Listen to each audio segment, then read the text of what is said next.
I have a great time with my life, and I want to share it. I love living. I think that's infectious.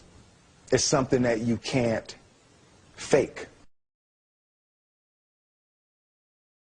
Greatness is not this wonderful, esoteric, elusive, God-like feature that only the special among us will ever taste. You know, it's something that truly exists in all of us. It's very simple.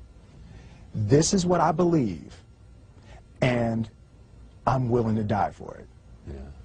Period.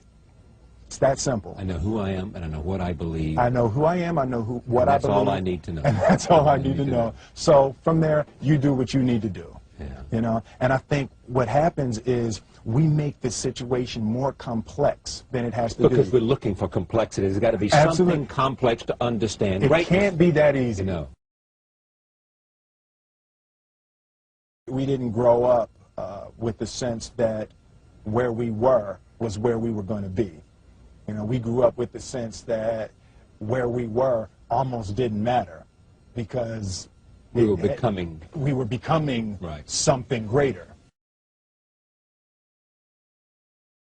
The separation of talent and skill is one of the greatest misunderstood concepts for people who are trying to excel, who have dreams, that want to do things. Talent you have naturally. Skill is only developed by hours and hours and hours of beating on your craft. I've never really viewed myself as particularly talented. Where I excel is ridiculous, sickening work ethic. You know, while the other guy's sleeping, I'm working. While the other guy's eating, I'm working. There's no easy way around it. No matter how talented you are, your talent is going to fail you if you're not skilled. You know, if you don't study, if you don't work really hard and dedicate yourself to being better every single day, you'll never be able to communicate with people, with your artistry, the way that you want. So the only thing that I see that is distinctly different about me is I'm not afraid to die on a treadmill. You might have more talent than me, you might be smarter than me, but if we get on the treadmill together, right, there's two things. You're getting off first, or I'm going to die. It's really that simple. One summer, his dad tore down a brick wall on the front of his business and told 12-year-old Will and his 9-year-old brother to rebuild it, a job they said was impossible. It took them a year and a half, but they did it. And he said, now don't you ever tell me it's something that you can't do. You don't try to build a wall.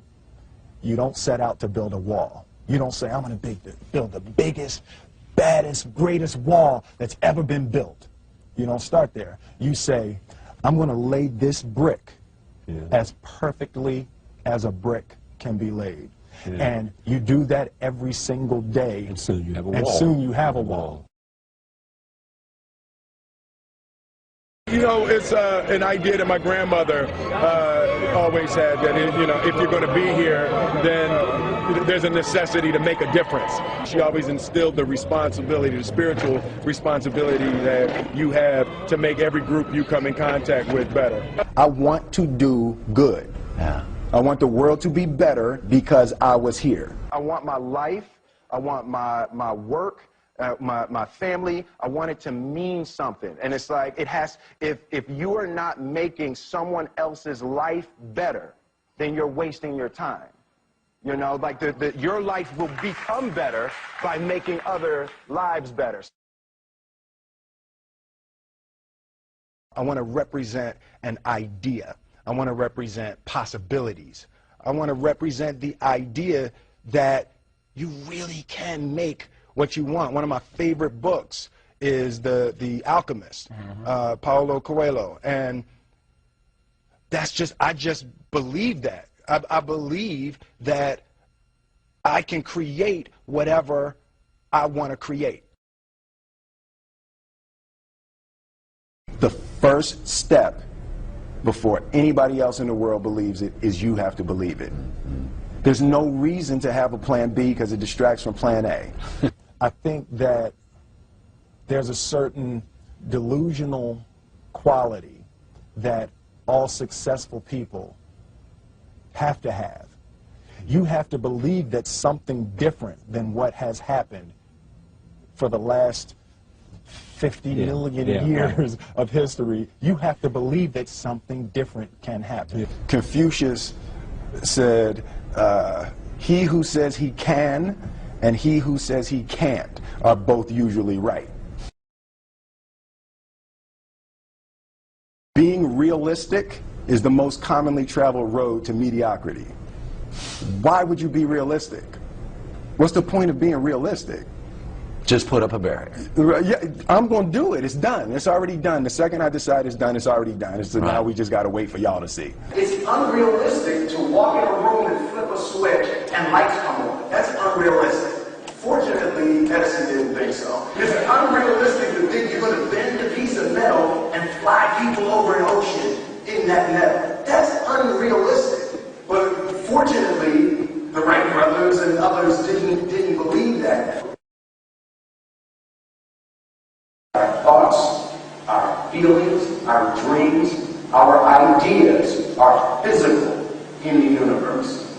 That if we dream something, if we picture something, if we commit ourselves to it, that is a physical thrust towards realization that we can put into the universe. That the universe is not a thing that's going to push us around. That the world and people and situations are not something that are going to push us around. That we are going to bend the universe and command and demand that the universe become what we want it to be. I study the patterns of the universe. There's a redemptive power that making a choice has, you know, rather than feeling like you're at effect to all the things that are happening.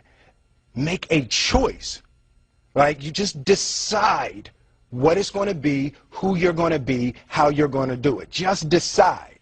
And then from that point, the universe is going to get out your way. It's like it's water. It wants to move and go around stuff. You know. There's a flow of the universe that I've grown to know just how to go with it.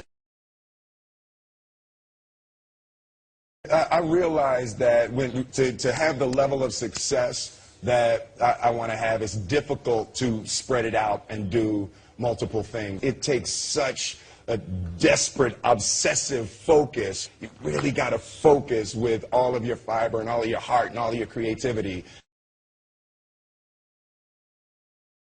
I'm motivated by fear. Fear. You know? Fear of what? Fear of fear. I hate being scared to do something.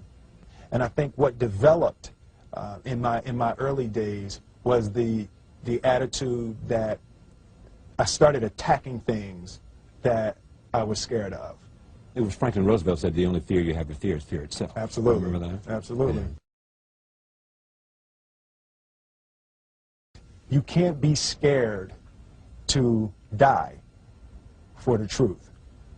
The truth is the only thing that's ever going to be constant. Don't ever let somebody tell you you can't do something. Not even me. All right? You got a dream, you got to protect it. People can't do something themselves. They want to tell you you can't do it.